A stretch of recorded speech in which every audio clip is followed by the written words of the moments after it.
नमस्कार विद्यार्थियों, श्री श्याम कॉलेज की ऑनलाइन क्लासेज में आपका स्वागत है। इस क्लास में हम बीए बीएड फोर्थ ईयर के लिए भौगोलिक चिंतन का इतिहास पढ़ रहे हैं, जिसमें ये 69वां भाग है। भौगोलिक चिंतन के इतिहास में हम भूगोल की जर्मन जो विचारधारा है उसके बारे में पढ़ रहे थे।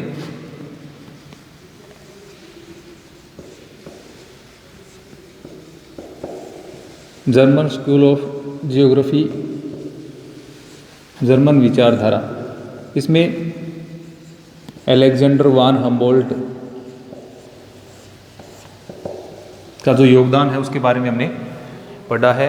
उसमें हम हम्बोल्ट के विधि तंत्र के बारे में हमने पढ़ा, जिसमें उन्होंने इनके द्वारा विभिन्न जो विधि तंत्र विकसित किए गए। जैसे उनका विधि तंत्र है वो आनुभाविक विधि तंत्र है, इसके अतिरिक्त क्रमबद्ध विधि है या रेखा चित्रीय विधि है, उनके द्वारा काम मिलेगी। इसके अतिरिक्त सूक्ष्मता और परिशुद्धता उनके विधि तंत्र में देखने को मिलती है, उनके बारे में हमने पढ़ लिया था। तो हम्बोल्ट का विधि तंत्र हमने पढ़ लिया था। अब है हम्बोल्ट की संकल्पनाएं।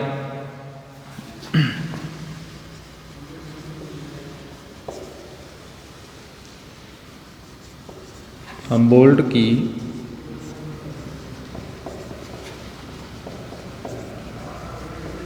भौगोलिक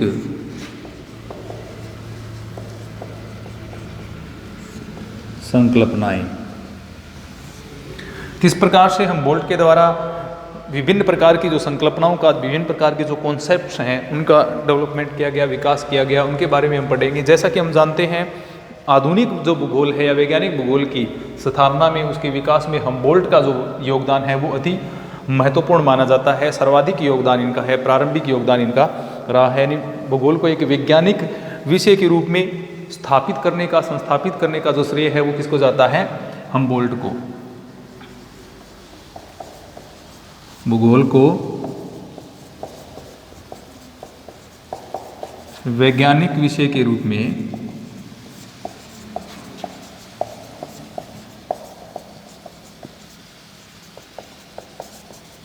संस्थापित किया।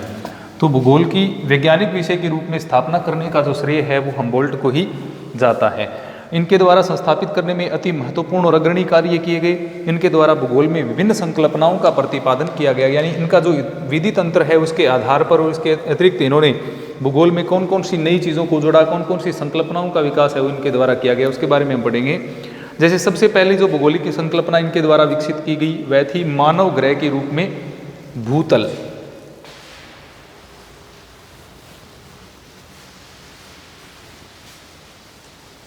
नंबर 1,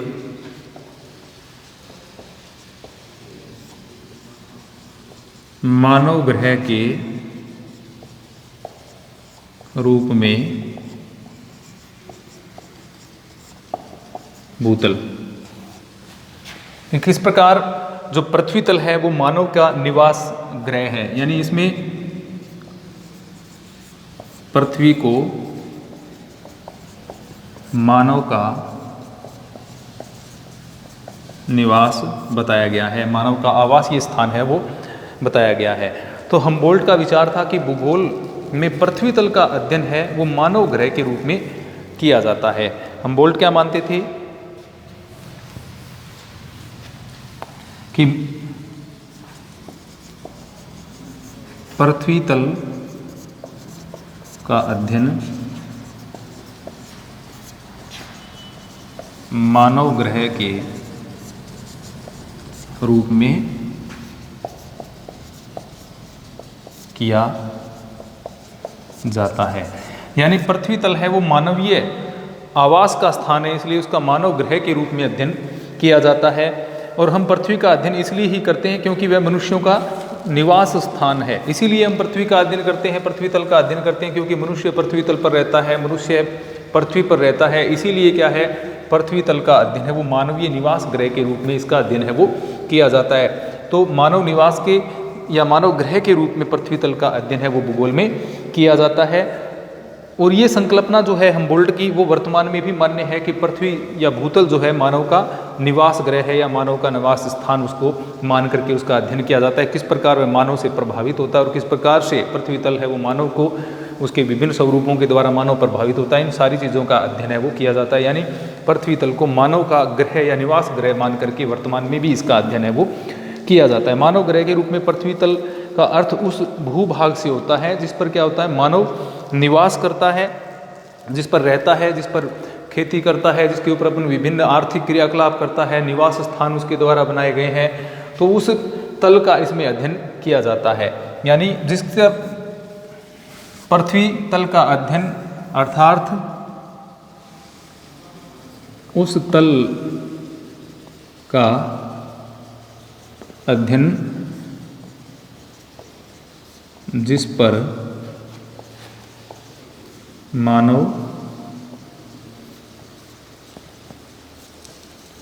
निवास करता है, तो उस तल का अध्ययन है वो इसमें किया जाता है। पृथ्वी तल का अध्ययन मानव निवास ग्रह के रूप में या मानव निवास के रूप में पृथ्वी तल का अध्ययन है वो किया जाता है। ये पहली संकल्पना उस हम्बोल्ट के द्वारा भूगोल में विकसित की गई। तो पहली संकल्पना मानव ग्रह के रूप में भूतल। हम्बोल्ट की जो दूसरी भौगोलिक संकल्पना है वह है स्थानिक वितरणों का विज्ञान। स्थानिक वितरणों का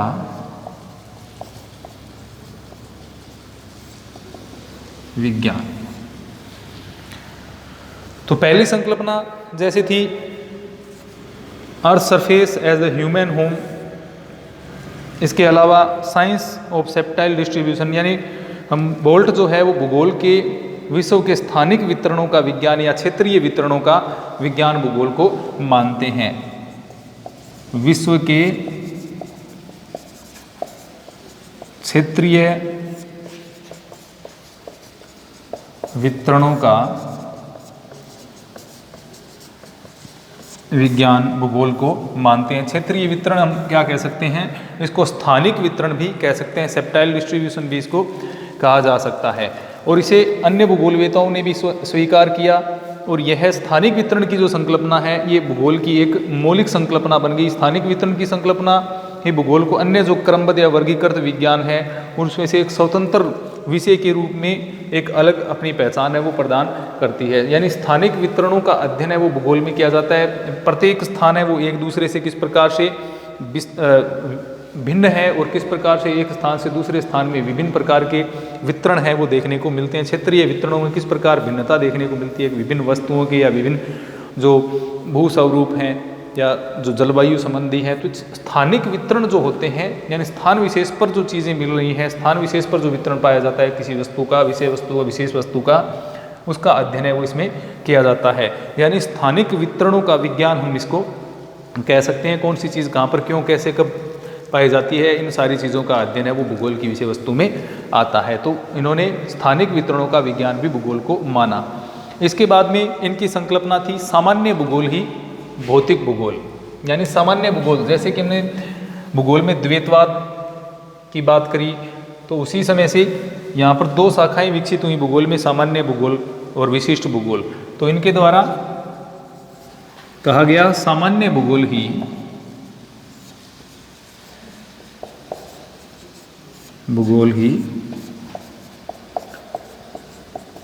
भौतिक भूगोल है। ये संकल्पना भी इनके द्वारा विकसित की गई कि सामान्य भूगोल है वही भौतिक भूगोल है। And general geography is physical geography. Varenius के द्वारा विशेषतः ये जो वर्गीकरण है वो किया गया था। वारेनियस, इनके द्वारा दो शाखाएं हैं ये विकसित की गई, सामान्य भूगोल और इसके अलावा विशिष्ट भूगोल। यानी यहाँ से भूगोल में द्वैतवाद उत्पन्न हुआ था। जो सामान्य भूगोल है उसको हम्बोल्ट ने क्या माना है, भौतिक भूगोल उसको माना है, फिजिकल ज्योग्राफी इसको माना है। यानी इसके अंतर्गत प्राकृतिक तत्वों के साथ साथ मानव का अध्ययन भी सम्मिलित होता था। जैसे वारेनियस ने जो सामान्य भूगोल बताया उसमें क्या क्या चीज़ें पढ़ी जाती थी, प्राकृतिक तत्व एवं मानव,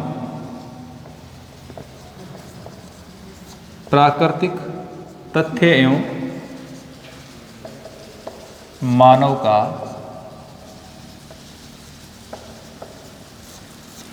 अध्ययन इसमें किया जाता था। प्राकृतिक तथ्यों का भी अध्ययन किया जाता है, साथ साथ में मानव का अध्ययन भी किसमें किया जाता था, सामान्य भूगोल में किया जाता था। तो मानव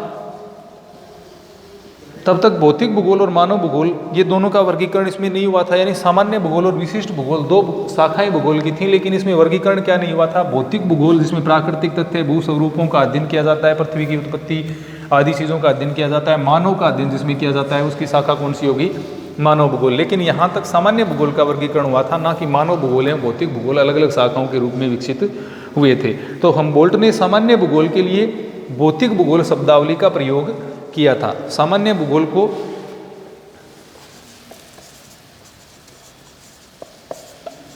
हमबोल्ट ने क्या कहा, भौतिक भूगोल। तो हमबोल्ट के अनुसार सामान्य भूगोल ही क्या है, भौतिक भूगोल है। और हमबोल्ट के भौतिक भूगोल में प्राकृतिक तथ्यों के साथ साथ में पृथ्वी के साथ साथ में मानव का अध्ययन भी किया जाता था। यानी हमबोल्ट के द्वारा जो भौतिक भूगोल प्रतिपादित किया गया वह वास्तव में क्या था, सामान्य भूगोल का ही दूसरा रूप हम उसको कह सकते हैं कि हमबोल्ट का जो भौतिक भूगोल है वो सामान्य भूगोल का ही दूसरा रूप है। इसमें केवल भौतिक वस्तुओं का अध्ययन न करते हुए, यानी इसमें आकाशीय पिंडों से लेकर के जलवायु है, प्राकृतिक वनस्पति है, मानव समूह है आदि के वर्णन, सभी के वर्णन किए गए हैं। जैसे कोस्मोस में लिखा गया है,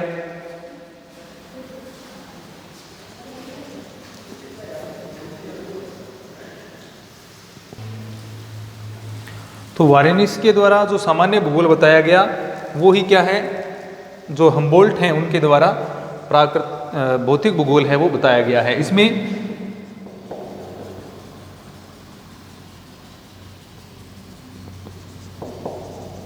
प्राकृतिक तथ्यों, इसके साथ साथ में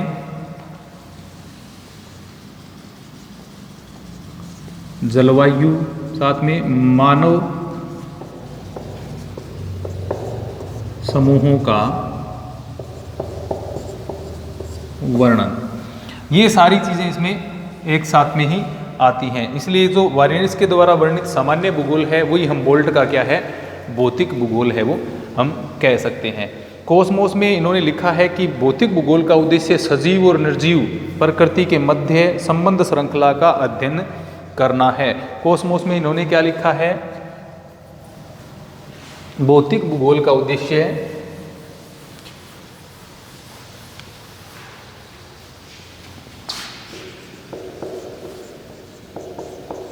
भौतिक भूगोल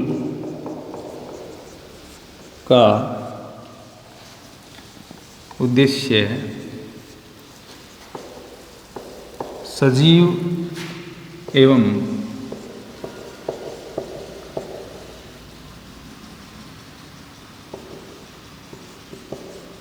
निर्जीव तथ्यों की श्रृंखला के संबंधों का अध्ययन करना है। तो भौतिक भूगोल का जो उद्देश्य है वो सजीव एवं निर्जीव जो तथ्य हैं उनकी जो श्रृंखला है उसके संबंधों का अध्ययन करना ही भौतिक भूगोल का उद्देश्य है। ऐसा हमबोल्ट के द्वारा अपनी जो प्रसिद्ध पुस्तक है कोस्मोस उसमें लिखा है। यानी हमबोल्ट की प्रसिद्ध रचना कोस्मोस में ये लिखा हुआ है उनके द्वारा कि भौतिक भूगोल का जो उद्देश्य है वो सजीव एवं निर्जीव जो तत्व हैं प्रकृति के, उनके जो सजीव एवं निर्जीव तत्वों की जो श्रृंखला है उसके मध्य में आपस में क्या संबंध है उनका अध्ययन करना ही भौतिक भूगोल का उद्देश्य इनके द्वारा बताया गया। तो इस प्रकार भौतिक भूगोल का यानी सामान्य भूगोल जो वारेनिस के द्वारा वर्णित है वही हमबोल्ट के अनुसार क्या है, भौतिक भूगोल है, जो प्राकृतिक जो सजीव एवं निर्जीव दोनों तथ्यों का अध्ययन करता है। हमबोल्ट के पश्चात मानवीय तथ्यों का अध्ययन करने की जो शाखा थी उसको मानव भूगोल नाम दिया गया था। यानी पहली जो शाखा है वो भौतिक भूगोल हमबोल्ट के द्वारा मानी गई वो थी जिसमें प्राकृतिक तथ्यों के साथ साथ मानव समूहों का भी अध्ययन किया जाता था, भौतिक तथ्यों के साथ साथ मानव समूहों का भी अध्ययन किया जाता था। लेकिन इसके बाद में मानव भूगोल की शाखा का विकास हुआ और जो दो शाखाएं बनी फिर मानव भूगोल एवं भौतिक भूगोल। उसके बाद में इनके द्वारा जो अगली संकल्पना दी गई वह थी भौतिक, भूगोल भौतिक और मानवीय संबंधों का अध्ययन है। भूगोल भौतिक और मानवीय संबंधों का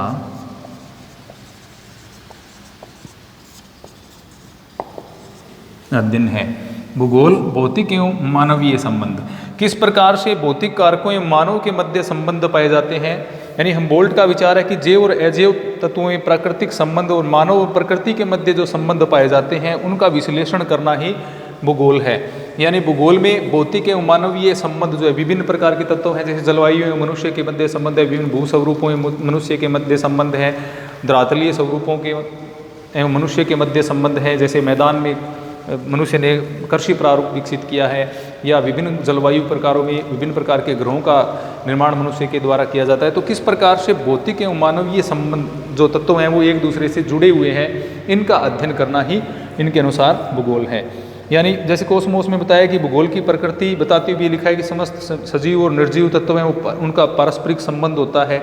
वनस्पतियों जंतुओं की तुलना में मनुष्य अधिक समर्थ है, वह मिट्टी मौसम दशाओं में परिवर्तन कर सकता है, या जो मौसमी दशाएं होती हैं उनके साथ में अनुकूलन करने के लिए वो अपने आप को परिवर्तित कर सकता है, या नई जो विशेषताएं हैं उनका विकास कर सकता है। यानी वायुमंडल पर ये अपेक्षाकृत अन्य जीवों की तुलना में थोड़ा सा कम निर्भर करता है, क्योंकि इसमें परिवर्तन करने की क्षमता होती है। तो इस प्रकार से इन्होंने बताया कि मानव जो भूगोल है उसकी इनके द्वारा एक संकल्पना विकसित की गई कि भूगोल भौतिक और मानवीय संबंधों का अध्ययन करता है।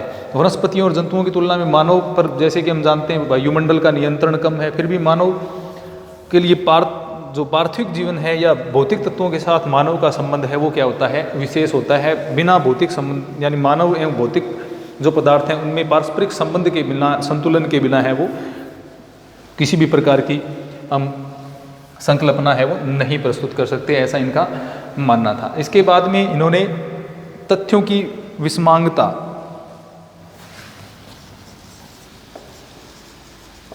तथ्यों की विषमांगता की संकल्पना इनके द्वारा प्रस्तुत की गई।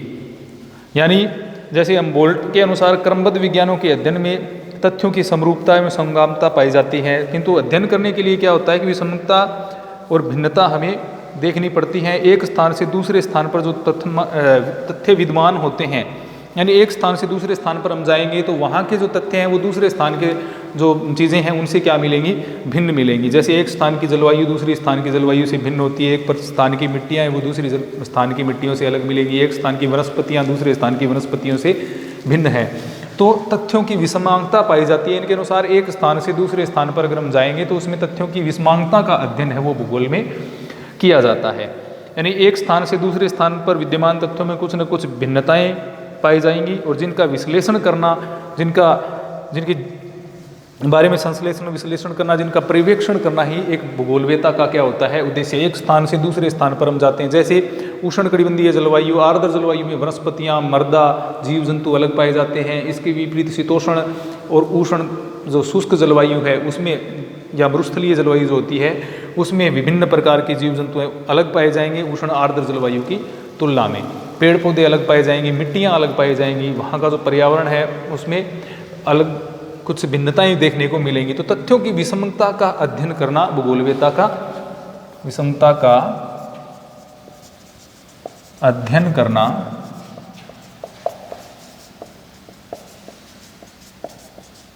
भूगोलवेत्ता का करते हुए है। यानी तथ्यों की जो विषमांगता पाई जाती है या भिन्नता जो तथ्यों में पाई जाती है उसका अध्ययन करना भूगोलवेत्ता का उद्देश्य है, ऐसा हमबोल्ट का मानना था कि तथ्यों में जो भिन्नता पाई जाती है उसका अध्ययन हम भूगोल में करते हैं। तो इस प्रकार ये पांचवी संकल्पना इनके द्वारा जो दी गई वह थी तथ्यों की विषमांगता। इसके बाद में नेक्स्ट अगली जो संकल्पना इनके द्वारा दी गई वह थी पार्थिव एकता। पार्थिव एकता की संकल्पना। पार्थिव एकता की संकल्पना यानी टेरेस्ट्राइल यूनिटी जिसको कहते हैं। पार्थिव एकता में हम्बोल्ट का अटल विश्वास था, यानी सर्वाधिक वो पार्थिव एकता को मानते थे। हम्बोल्ट का अटल विश्वास था पार्थिव एकता में, यानी पार्थिव तत्व जो हैं वो एक दूसरे से क्या हैं, जुड़े हुए हैं, वो सब एक हैं, एक दूसरे पर निर्भर हैं। इसी को इनके द्वारा क्या कहा गया है, पार्थिव एकता। यानी प्रकृति के जैविक और अजैविक तथ्य जो होते हैं वो परस्पर संबंधित होते हैं और एक दूसरे को प्रभावित करते हैं, और इसी आधार पर ही पृथ्वी की सही व्याख्या है वो की जा सकती है, ऐसा मानना था हम्बोल्ट का। यानी पृथ्वी के सभी तत्व एक दूसरे से परस्पर संबंधित हैं। पृथ्वी के सभी सजीव एवं निर्जीव तत्व परस्पर संबंधित हैं और निर्भर हैं। यानी सजीव एवं निर्जीव तत्व हैं वो परस्पर संबंधित भी हैं और एक दूसरे पर निर्भर भी करते हैं। पर्यावरण एवं मानव की अगर हम बात करें तो वो एक दूसरे से संबंधित हैं और एक दूसरे पर निर्भर हैं। तो ना तो पर्यावरण है वो मनुष्य को अपने पूर्णतः नियंत्रण में रख सकता और ना ही मनुष्य है वो पर्यावरण को अपने पूरे नियंत्रण में रख सकता। तो इस प्रकार से हम कह सकते हैं कि सभी सजीव एवं निर्जीव हैं वो एक दूसरे से जुड़े हुए हैं। यानी संपूर्ण प्रकृति में एकता पाई जाती है, और इस संपूर्ण प्रकृति की जो एकता है उसको क्या कहते हैं, पार्थिव एकता। और उस पार्थिव एकता या संपूर्ण पृथ्वी की जो एकता है, संपूर्ण प्रकृति की जो एकता है, उसका अध्ययन करना ही भूगोल का उद्देश्य होता है। तो पार्थिव एकता की संकल्पना क्या कहती है कि भूगोल जो संपूर्ण प्रकृति की एकता पाई जाती है उसका ही अध्ययन करता है। इसके अलावा हम्बोल्ट ने अपने एक पत्र में लिखा था कि उत्तरी ध्रुव से दक्षिणी ध्रुव तक केवल एक ही जो आत्मा है वो संपूर्ण प्रकृति को सजीव बनाए हुए है। वही जीवन पत्थरों, वनस्पतियों, जीव जंतुओं में और मनुष्यों में व्याप्त है। तो इस प्रकार हम्बोल्ट प्रकृति को एक पूर्ण जैविक इकाई मानते थे और जिसमें सभी तत्व हैं वो एक दूसरे से संबंधित हैं। तो पार्थिव एकता का सिद्धांत क्या कहता है, पृथ्वी के सभी तत्व सजीव एवं निर्जीव एक दूसरे से संबंधित हैं, यानी प्रकृति में एकता पाई जाती है और उस प्रकृति की एकता का अध्ययन करना ही भूगोल का उद्देश्य है। उस उद्देश्य को हम क्या कहते हैं, इसी संकल्पना को क्या कहा जाता है, पार्थिव एकता की संकल्पना कहा जाता है। तो इसी प्रकार क्या है, वो जो हम्बोल्ट हैं वो भूगोल को एक एकीकृत विज्ञान में विश्वास करने वाले व्यक्ति थे, जो भौतिक एवं जैविक तथा सामाजिक विज्ञानों को सम्मिलित इसमें करते थे। जैसे हमने देखा कि भौतिक भूगोल सामान्य भूगोल है, उसको इन्होंने भौतिक भूगोल माना, जिसमें प्राकृतिक तत्वों का अध्ययन भी किया, उसके साथ में मानव समूहों का भी अध्ययन उसमें किया गया। तो इस प्रकार से ये पार्थिव एकता में विश्वास करते थे कि पृथ्वी के प्रत्येक तत्व, सभी जीव हैं वो एक दूसरे से संबंधित हैं और एक दूसरे पर निर्भर करते हैं। तो ये था हम्बोल्ट का भौगोलिक दर्शन। हम्बोल्ट की जो विभिन्न रचनाएं थी, हम्बोल्ट का जो विधि तंत्र था, हम्बोल्ट के द्वारा जो विकसित संकल्पनाएं थी, उनके बारे में हमने पढ़ा। अगले अध्याय में हम रिटर के बारे में पढ़ेंगे। धन्यवाद।